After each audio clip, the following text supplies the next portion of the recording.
Hello friends, आप देख रहे हैं चैनल क्रेजी मंडे। मेरा नाम है जी जुल्फकार शीद। अस्सलाम वालेकुम। मेरे साथ हैं जी असद अजीज। हेलो एवरीवन, अस्सलाम वालेकुम। कैसे हैं आप? सब ठीक ठाक हैं? उम्मीद करते हैं सब A1 बढ़िया फर्स्ट क्लास होंगे। सो गाइस, आज हम जिस वीडियो पे रिएक्ट करने जा रहे हैं वो है वो सेलिब्रिटीज जिनको दुनिया भर में कुछ कंट्रीज में जी बैन जी, किया गया है। जैसे और कि बॉलीवुड के और हॉलीवुड के। और इसके पीछे वजह क्या है ये देखते हैं वीडियो में कि क्यों उनको बैन किया गया है। तो चलते हैं वीडियो की तरफ। जी, ओरिजिनल वीडियो का लिंक डिस्क्रिप्शन में दे दिया जाएगा। आप वहां पर उस वीडियो को भी देखें और चैनल भी सब्सक्राइब करें। चलते हैं जी वीडियो की तरफ।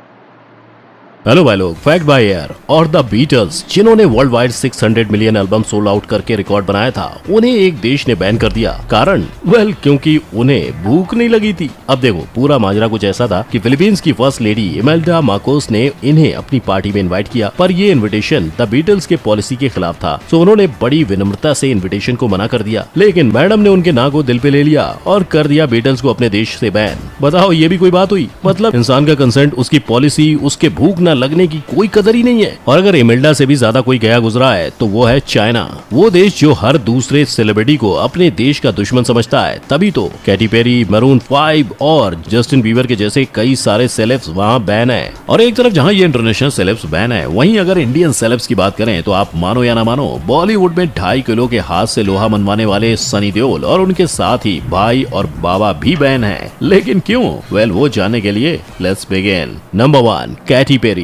अपने anthemic, sexually suggested hit songs and cartoonish sense of style की वजह से मशहूर हुई कैटी को क्या ही पता था कि एक दिन उसकी यही स्टाइल उस पे भारी पड़ेगी। जब साल 2017 में कैटी ने अपने प्रिज्म टूर के लिए ताइपे अरेना में परफॉर्म किया, तब उन्होंने ताइवानीज फ्लैग की कैप और सनफ्लावर ड्रेस पहना था। अब सुनने में भले ही ये कोई बड़ी बात ना लग रही हो, किंतु चाइना वालों ने तो इस किस्से को दिल पे ले लिया। एज सनफ्लावर स्टूडेंट मूवमेंट, जिन्होंने चाइनीज ट्रेड एग्रीमेंट के लिए प्रोटेस्ट किया था, ये उसका सिंबल था। सो बस चाइना को लगा कैटी उनका मजाक बना रही है, इसीलिए उन्होंने कैटी के वीजा पे लगा दिया बैन का ठप्पा। And to be honest, China के लिए किसी को बैन करना कोई बड़ी बात नहीं है, एज वो तो इस चीज में अब एक्सपर्ट हो चुका है। लाइक लिटरली चाइना में जो भी अपना परफॉर्मेंस देने जाता है, वो आए उससे पहले उसके सारे सोशल मीडिया ऐप से उनकी कुंडली पड़ी जाती है। अगर कुछ 19-20 हुआ तो लगेगा सीधा बैन का ठप्पा। लाइक चाइना में मैरून 5 पे बस इसलिए बैन लगाया गया है क्योंकि उनमें से एक बैंड मेंबर ने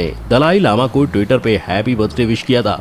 ठीक वैसे ही ब्रैड पिट भी 15 सालों तक चाइना में बैन रहे, एज उन्होंने 7 इयर्स इन तिब्बत फिल्म की थी जो चाइना को पसंद नहीं आई। और मिली साइरस, जिन्होंने ऐसी पिक पोस्ट की थी, उनको तो बैन होना ही था। और सेम यही हरकत जीजी हदीद ने की थी। उन्होंने बुद्धा डॉल का मजाक बनाया एंड एट लास्ट बैन हो गए। And let me tell you, China के इस बैन लिस्ट में एक नाम JZ का भी है, एज उन्होंने अपने एक गाने में चाइनीज अथॉरिटीज को drug dealer, pimp, violence and guns के साथ रिलेट किया था। ये तो बस कुछ नाम थे, अभी तो और भी कई सारे नाम है। And in future who knows कितने नाम और जुड़ने वाले हैं। Number 2, Mike Tyson. Professional boxing के गुरु माने जाने वाले माइक टायसन ने आज की लिस्ट में दर्शन क्यों दिए हैं, ये तो आप समझ ही गए होंगे। और ये कौन से देश में और क्यों बैन है, उसकी कहानी मैं सुनाता हूँ। तो जिस कंट्री में ये बैन है उसका नाम है न्यूजीलैंड, और जिस वजह से ये बैन है वो है टायसन को मिली 6 साल की सजा, जो उन्हें 1992 में एक 18 साल की लड़की का रेप करने की वजह से मिली थी। हालांकि उन्होंने कभी 6 साल की सजा पूरी नहीं की, बल्कि 1995 में ही उन्हें पैरोल पर छोड़ दिया गया। असल में न्यूजीलैंड में इमिग्रेशन एक्ट के अकॉर्डिंग 5 साल या उससे ज्यादा की सजा पाने वाले किसी भी इंसान को वीजा नहीं दिया जाता। और इसीलिए जब ये वहाँ डे ऑफ चैंपियंस इवेंट पर बच्चों को मोटिवेशनल स्पीच देने जा रहे थे, तब इनका वीजा कैंसिल हो गया। वहाँ के लोगों का भी यही कहना था कि माइक टायसन, जो खुद जेल में क्रिमिनल के तौर पर समय बिता चुके हैं, वो बच्चों को स्पीच देने के लिए एक रोल मॉडल नहीं है। नंबर 3, केशा। अब आपने ये कहावत तो सुनी होगी, दुनिया के लिए आप चाहे कितना भी बदल लो, दुनिया आपको आपके पास से ही जोड़ के देखती है।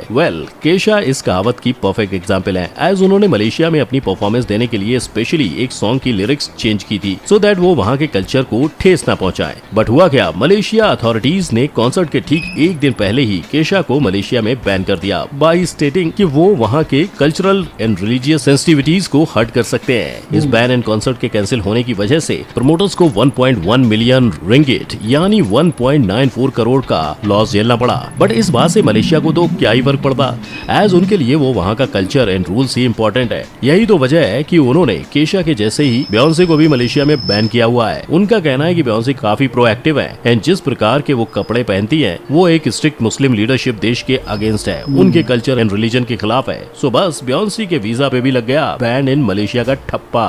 Number 4, Lindsay Lohan. हम इंडिया वाले सब कुछ बर्दाश्त कर सकते हैं पर झूठ कतई नहीं, और लिंडसे लोहान से यही चूक हो गई। मीन गर्ल मूवी से नेम एंड फेम का डबल गेम दुगनी तेजी से बढ़ाने वाली इस एक्ट्रेस ने ट्विटर पर झूठ बोला। इस अभिनेत्री ने अपने ट्वीट में ये क्लेम किया कि न्यू दिल्ली में बच्चों को रेस्क्यू करने वाली रेड के फर्स्ट रेड से उन्होंने 40 बच्चों की जान बचाई है, और बस ये गई फंस। क्योंकि इनके इस ट्वीट को सच मानकर जहां एक तरफ हॉलीवुड से लेकर पूरी दुनिया इनकी सराहना करने में बिजी थी, वहीं सच जानने वालों ने इनका ये झूठ बर्दाश्त नहीं किया। जल्द ही इंडियन अथॉरिटीज के पास ये कंप्लेंट पहुंची। जिस रेड के गुणगान इन्होंने अपने ट्विटर पर किए हैं, उस रेड के दौरान ये इंडिया में खुद मौजूद ही नहीं थी। और सोने पे सुहागा तो ये हो गया कि बीबीसी जिसके साथ मिलकर जब लिंडसे इंडिया में चाइल्ड लेबरिंग बच्चों के रेस्क्यू और उस रेस्क्यू मिशन की डॉक्यूमेंट्री को शूट करने आई भी थी, तो उसके लिए उन्होंने इंडिया में वर्किंग वीजा तक नहीं लिया था, यानी वो इंडिया में इलीगली टूरिस्ट वीजा पे एंटर हुई थी। तो बस फिर होना क्या था, लिंडसे की इस चोरी पे सीना जोरी को देखकर इंडियन अथॉरिटीज ने भी बिना देरी के उनके दोबारा इंडिया आने की आशा पर निराशा का स्टैंप लगा दिया। Number 5, Justin Bieber.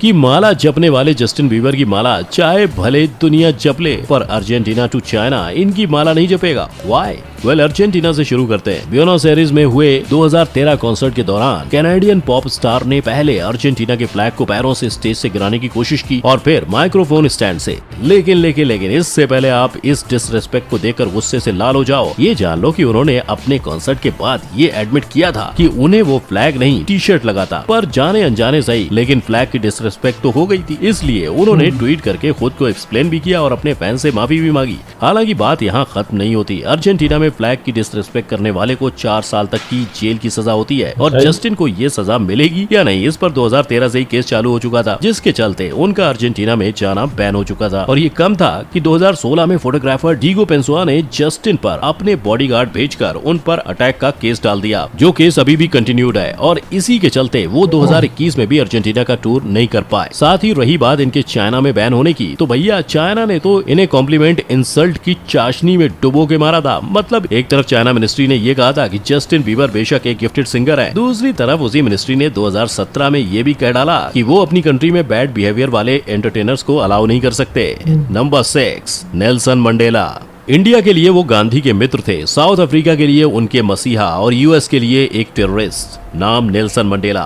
एक मिनट, नेल्सन मंडेला एक टेररिस्ट, ये कब हुआ? वेल, नेल्सन जी ने 1940 में एक स्टूडेंट स्ट्राइक ऑर्गेनाइज की थी, फिर 1944 में द ANC यूथ लीग स्थापित किया, जिसके चलते प्रोटेस्ट पहले से भी कई गुना ज्यादा स्ट्रांगली एग्जीक्यूट होने लगा। इस प्रोटेस्ट में Nelson Mandela black South African को government's racist segregation laws for education, employment, housing and marriage protest करने को बोल रहे थे, यानी ब्लैक एंड व्हाइट्स का मतभेद हो रहा था। और ये मतभेद का प्रोटेस्ट इतना एग्रेसिव था कि रोड्स पे माइनिंग, पब्लिक प्लेसेस पे बॉम्बिंग एंड बार-बार दंगे होने काफी कॉमन हो चुके थे। और 1940 से शुरू हुई ये प्रोटेस्ट 1960 तक चलते रहा, जिसके बाद हालत इतनी बदतर होने लगी कि गवर्नमेंट ने इस पार्टी को बैन कर दिया। As the protest was following several violent incident, like इस प्रोटेस्ट की वजह से शाहविले मैसेकर हुआ था, जहां 69 लोगों की मौत और 186 लोग घायल हुए। अब ऐसे में नेल्सन मंडेला भले ही अपने लोगों की भलाई कर रहे हों और वो साउथ अफ्रीका के लिए मसीहा बन रहे हों, पर दुनिया की नजरों में वो गलत थे, वो एक टेररिस्ट थे। यही वजह है कि अंटिल 2008 यूएस नेल्सन मंडेला को एक टेररिस्ट मानती थी एंड उन्होंने नेल्सन मंडेला को यूएस में बैन कर दिया था। हालांकि उनकी मौत के 5 साल बाद यूएस को पूरा किस्सा पता चला एंड उन्होंने बैन हटा दिया था। पर मौत के बाद बैन को हटाने से क्या फायदा होता है, वो तो अभी यूएस को ही पता। वेल, ये सब हुई इंटरनेशनल सेलेब्स की बात। अब बात करते हैं इंडियन सेलेब्स की। जैसा कि मैंने कहा था, भाई और बाबा भी कुछ देशों में बैन है। Well, talking about Sanjay Dutt, तो जब वो यूएस का वीजा रिन्यूअल कराने एयरपोर्ट पहुंचे तब उनको रिजेक्ट कर दिया गया, और ये इंसिडेंट पहला नहीं दूसरी बार हुआ था। यूएस का कहना था कि संजू बाबा 1993 serial blast and illegal position of arms के केस में इंक्लूडेड थे, जो र्यूमर है या रियलिटी किसी को नहीं पता। सो जब तक संजय अपना नाम इन इंसिडेंट से हटाना ले, उनके वीजा को रिन्यू करना यूएस के लिए भी मुश्किल रहेगा। और ऐसा ही कुछ सलमान खान के साथ भी हुआ। रिपोर्ट्स के मुताबिक सलमान साल 2015 में ब्रिटेन का सफर तय नहीं कर पाए थे। वजह उनके कोर्ट में चल रहे हिट एंड रन केस की वजह से यूके ने उनको वीजा नहीं दिया था। अब इन दोनों केस में भले ही यूएस एंड यूके ने ऑफिशियली उनको बैन ना किया हो, बट वीजा ना देना भी एक इनडायरेक्ट बैन ही हुआ। अब इन सारे सितारों के अलावा अगर आपको भी किसी ऐसे सितारे का नाम पता हो जो किसी देश में डायरेक्टली या इनडायरेक्टली बैन हो, तो उनका नाम बताओ in the comment section. Video को लाइक, शेयर एंड चैनल को सब्सक्राइब कर देना। हम मिलेंगे फिर। जय हिंद। क्या बात है जी, बहुत जबरदस्त वीडियो थी जी। वीडियो का मकसद ये था देखने के कि वो हमारे सितारे जो कि दिखने में तो कमाल लगते हैं, बहुत अच्छे लगते हैं, लेकिन उनको दूसरे मुल्कों ने बैन क्यों किया हुआ है, उसके पीछे जो वजह थी वो थी इस वीडियो में। जी। अगर आपको वीडियो अच्छी लगी हो तो वीडियो को लाइक करें, कमेंट करें और शेयर भी करें, और हमारे चैनल को भी सब्सक्राइब करें। बेल आइकन का बटन लाजमी दबाएं ताकि आपको नए आने वाली अपडेट्स मिलती रहें। जी जी। मिलते हैं नेक्स्ट वीडियो में, तब तक के लिए अल्लाह हाफिज। अल्लाह हाफिज।